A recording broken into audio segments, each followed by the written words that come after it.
ఉద్యమాలు చేసేయగానే స్పందించేసి మారిపోతాయి అనుకోవడం అమాయకత్వం. ప్రభుత్వాలు స్ట్రాంగ్గా ఉంటే వాటికి భయపడేది ఉండదు. ఇప్పుడు ఫర్ ఎగ్జాంపుల్ మన అమ్మాయి ఇది అస్సాంలో ఈరోమ్ షర్మిల ఏళ్ల తరబడి జలదీక్షలు చేసింది. ఏమైనా వెనక్కి వచ్చి అక్కడి నుంచి సాయుధ బలగాలను పంపించేశారా? నథింగ్. వ్యవస్థ కథ నడుస్తూనే ఉంది కదా. అట్లాగే నర్మదా బచావో ఆందోళన ఏళ్ల తరబడి సంవత్సరాల తరబడి జరిగింది. ఏమైంది? నర్మదా నది మీద వంతెన కట్టలేదా? నడిచిపోయింది. రైతు ఉద్యమం కారణంగా అబేయన్స్లో పెట్టారు. రేపు మళ్ళీ మోడీ వస్తే ఖచ్చితంగా కొనసాగిస్తారు.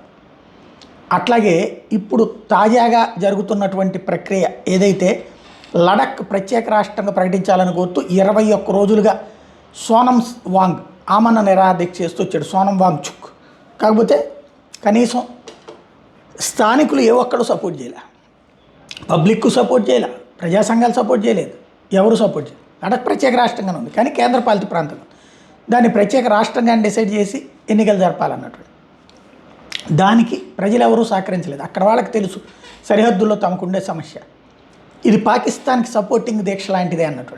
దాంతో ఒక్కళ్ళు సపోర్ట్ చేయబోయేటప్పటికి 21 రోజుల తర్వాత పట్టించుకునే వాళ్ళు లేక దీక్ష విరమించేశారు.